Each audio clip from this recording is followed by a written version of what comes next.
Hi, magandang araw po mga kababayan ko sa lungsod ng Maynila. Sana po ay nasa mabuti kayong kalalagayan ngayong araw na ito, mga batang Maynila, mga nanay at tatay ko at sa aking mga minamahal na lolo at lola.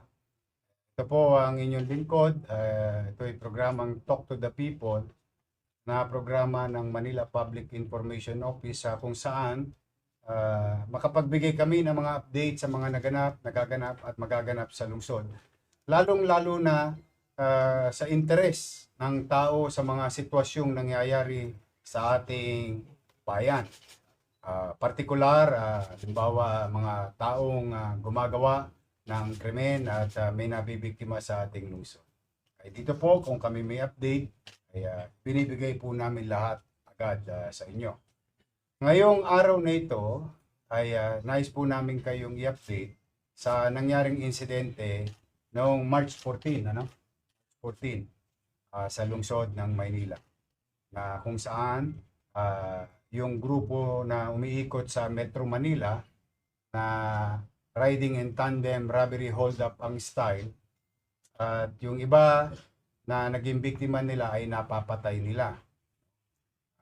At ito mga taong ito ay umaabot din sa probinsya.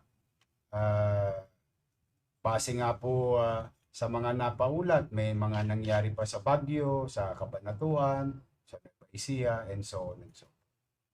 Now, mga kababayan, isa po sa nabiktima nila ay isang retiradong pulis ng lungsod ng Maynila. Nagretiro na walang indulto, maayos, at naging mabisang pulis Maynila.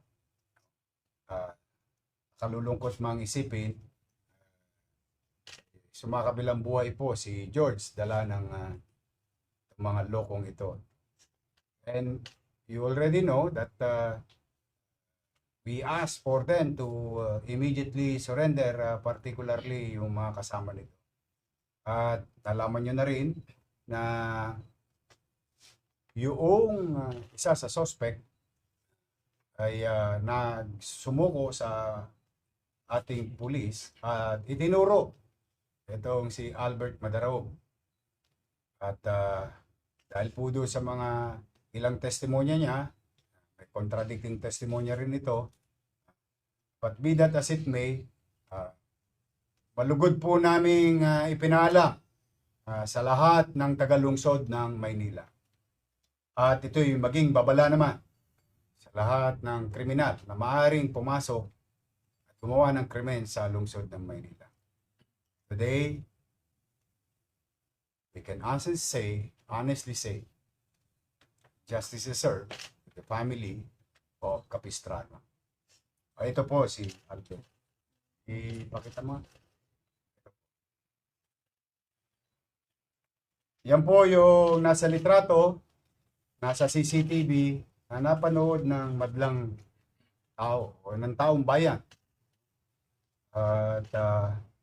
And he was properly identified also by B-Boy na siya yung kasama. Siya po ay kaninang madaling araw ay nadakip sa White Diamond Inn, San Pedro, Laguna. Base na rin sa mga impormasyong ibinigay ng publiko. Kaya ako po, on behalf of the family, ng Capistrano family, on behalf of the people of Manila, maraming salamat sa taong bayan na nagbigay ng impormasyon sa amin na ito nag-check-in sa Nueva Ecija, sa Cabanatuan, paikot-ikot sa Arayat, pati sa San Mateo, kung saan-saan po ito nagpunta at nagbibigay ng impormasyon sa ating kapulisyan ay mga taong bayan. Alam niyo po kung sino kayo at maraming salamat po sa inyo at nasukol din po. At mapapansin ninyo, meron siyang kasama. Ang pinagtataka ko naman dito sa kasama, alam niya ng wanted yung kasama niya, dahil sila'y magnobyo, nakisapakatu ito. Alam niyo po, bawal po yun sa batas. I will let the justice system run its natural course. Pero sigurado po, ito po ay masasama sa kakasuhan. Kasi itong lokong to, kaya naman ay talagang taong bayan ay nag-aalala kasi ito po ay tumatakbo sa mata ng batas na considered armed and dangerous. Isang bagay na siyempre kahit naman sinong mamamayan, kapag nakakitaan ng kamukha niya, inuulat sa amin. At napag-alaman din na laging may kasama. Ngayon ay natuntun, pagkasama sila, ay syota ho nitong Albert. Sila po ay haharap sa husgado sa mata ng batas. Bakit to hinanap bukod sa manhunt na ginagawa ng PNP or Manila Police District? Ito pong Albert Magdaro ay may mga standing warrant. Now, I would like to take this opportunity and maybe after this broadcast, we will call Mayor Magalong of Baguio City. Sapagkat ito'y pinanggigigilan din po ni Mayor Magalong. In fact, may balita po kami na may patong din po to sa ulo o papremyo nga, masasabi, o sa salitang kalsada. Dalanan ito'y gumawa ng isang krimen na siyang nagdahilan upang magamit ng Manila Police District. Yung warrant of arrest issued by Branch 3, no? Branch 3 ng Baguio City. At dahil po niya sa bisa ng warrant na yan, naging mabisa din po yung paghahanap ng Manila Police District. At sa tulong ng taong bayan. Kaya talaga pong napakalaking bagay na ang kooperasyon ng mamamayan ating pulis ay malaking tulong sa pagresolba ng mga krimen at pagbibigay bahagi ng hustisya sa mga biktima nitong mga tulonges. Ulitin ko po, ang nasa inyong harapan ay si Albert Magdaraog, kasama ni B-Boy na suspect. Bagay, inamin yun. Tama, inamin mo na, di ba? Pinaril mo. Ilang beses? 2 beses po. Isa po tumama po sa akin. Tumama sa kamay mo. Ayan.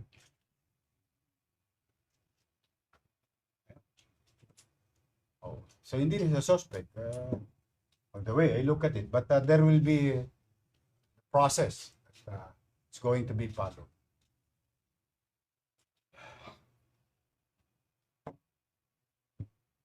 Ito naman babae. Hindi ko naman maintindihan.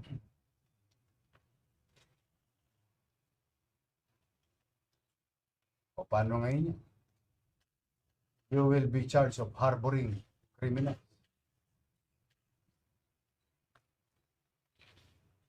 Kilala mo ba si George? Ha?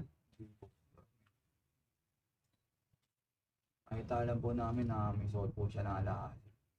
Yun talaga ang lakad nyo. Opo, yun. Sinong pinuno ninyo? Si B-Boy po talaga yun. Sabi ni Bibo, ikaw daw Hindi eh. po. Sabi ni Bibo, ikaw daw ang mastermind. Lakad po talaga, set po talaga lakad. Oh. Tapos nagtago po ako nagkaroon po ako ng warrant sa Baguio. Ayun po, habang nagtatago po ako, malakad na po sila dito eh. Sila rin po yung nag-trending dito eh, dati po. Saan? Maglapan po sa Dundo. Anong panahon yun? Po na nagtatago po ako. Anong panahon yun? 2022 ata yun. 2022. Sila rin yung lumakad, no? Opo. Bakit kailangan mo barilin? Bakit dinalawahan mo? Kita ko po kasi may bumubunot po. Bumubunot? Opo. Hindi naman nakabunot si George eh. Hawakan niya po yung baril niya, may maliit yung baril po maliit. Sino nagutos sa'yo na putukan mo ulit? Ito.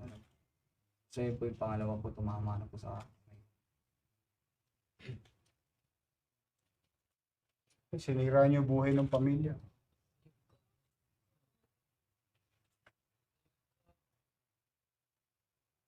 Walang kasaysayan.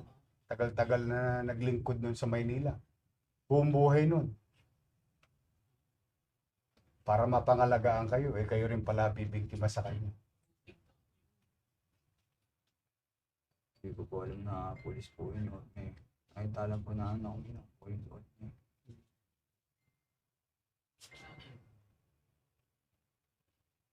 Bakit kayo dumiskarte sa Maynila? Madami daw po kasi dito yun. Madaming ano, may alahas.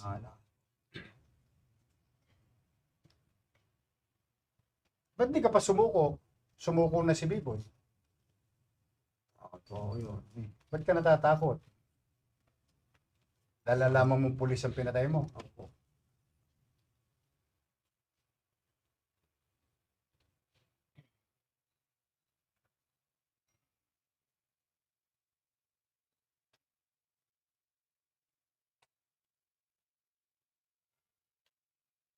Anyway, ito, taga saan ka na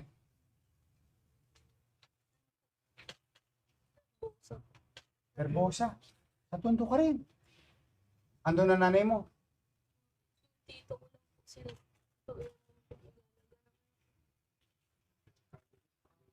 Ha? Sa may alkalde ka?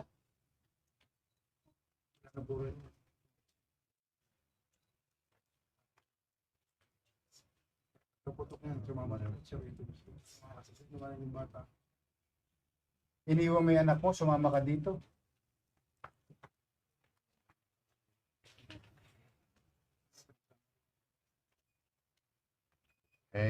Papanagutin niya sa mata ng batas. Sabi ko sana sa mga kabataan, o lalo na sa mga bata, no?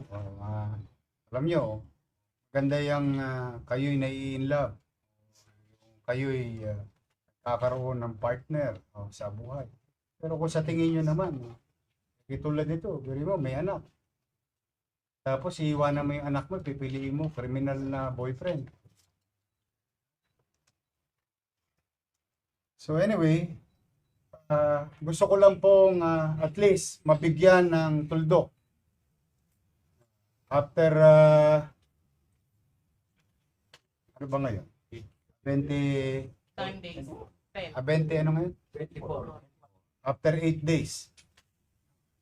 As we have promised, the people of Manila, kami po ay bilang gobyerno at organisasyong pulis. Maaaring hindi perpekto ang aming organisasyon among ourselves. But we guarantee you, we will not tolerate abuse. At the same manner, pagka ginawa ninyo sa Maynila, yung krimen, talaga pong hahabulin namin kayo, whether the following day, mahuli namin kayo 1 week after, 1 month after, 10 years after, it doesn't matter to us. We'll make you pay and be brought to justice. We are certain about these rules and policy. Now, having said that, bago ko po ibigay ito sa media, dahil punong-puno po ng in fairness po sa ating mga media, talagang nag-aantabay itong mga ito ng balita at update. Ayun. Now, next, kung nanonood kayo, kayong tatlo na basag kotse gang na may huli kayong biniktima sa Maceda Street. Meron na kaming mukha ninyo. Alam namin taga saan kayo. Malapit lang kayo. You're about 3 kilometers. Maring pinagtatawan-tawanan nyo kami ngayon. Ulitin ko ha. A few weeks ago, may insidente sa Maceda. Basag kotse gang. Nananahimik yung kotse, binasag ninyo, ninakawan ninyo. Taga-Tindalo kayo. Maring hindi kayo umuwi ngayon dyan. Ulitin ko ha. Kayo ay properly identified. Kung ako sa inyo, bakit kaya mo nga sumuko? Takot po ako kasi po, yung pinatay ko po, pulis po. Hindi ko po alam na pulis po yung nadali ko po. Kaya binibigyan ko kayo ng pagkakataon, kayong tatlo involved sa pagbasag ng kotse sa Maceda 2 weeks ago. O kung sa inyo at sa magulang na yon, ay surrender nyo na po ang inyong anak o kayo mang nanonood ngayon. Ulitin ko kayong tatlo, grupo, na nambasag ng kotse sa Maceda Street, mananghali, broad daylight. Wag nyo nang hintayin, nakita nyo yung sa kodli ko. Na baka alam nyo, may insidente. Buto ito, nung nakita ni Anisete, tinaas kagad ang kamay. Akala namin bubunot dahil as he is considered armed and dangerous with capability to intent to kill. Kita ninyo yun. Talagang mapapabilib lang ako sa Manila Police District. Dahil kahit anong sikip sa dibdib, galit at inis kapwa nila, patuloy nilang kinikilala ang hustisya o pamamaraang makatwiran. And I'm proud of the men and women of Manila Police District for practicing restraint and follow the rule of law. But, ulitin ko, hindi lahat araw-araw Pasko sa kriminal. May Pasko rin sa pulis. Baka mamaya sa kalsada pa kayo madisgrasya. Kaya binibigyan ko kayo ng pagkakataon at bibigyan ko kayo ng panahon. Iisa-isay ko kayong ilabas dito.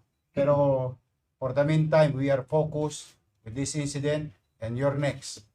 So to those who are watching, stay away from Manila. If you want to commit crimes in Manila or plan to commit crimes in Manila, it's not worth it. Sulit ba? Sulit bang ginawa ninyo? Sulit hindi. Kaya ninyo. Kaya, kung gusto nyo magbagong buhay na kayo, mukha namang hindi kayo makikinig sa akin magbagong buhay. Pero kayo dito sa Maynila, hahabulin namin kayo.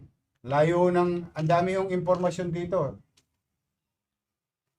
Nabol sa Cabanatuan, nabol sa Arayat, sa Bulacan, sa San Mateo, sa Marikina, punta pa ng Maynila, tapos Laguna. Ang dami nagbibigay ng impormasyon ng mamamayan.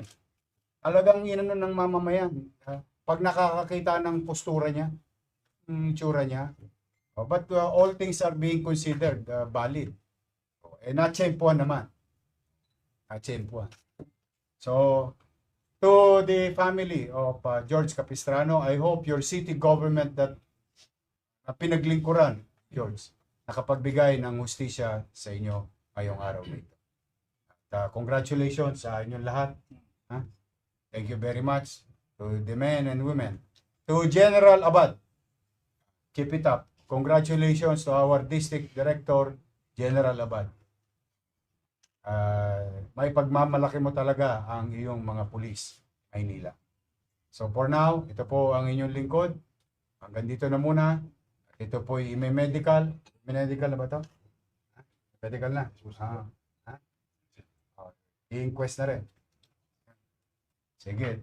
For the meantime, we're happy to be of service to the people. Again, pumanatag po kayo in our own little way.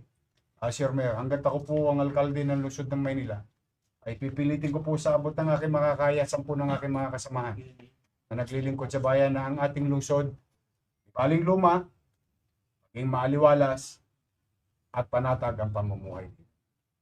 Mag-iingat po kayo, at kung meron po mga complainant na sa tingin ninyo ay biktima rin ito, ay maaari po kayo makipagtulungan sa Manila Police District. Magandang araw at pagpalain nawa kayo ng Pong May Kapal. Manila.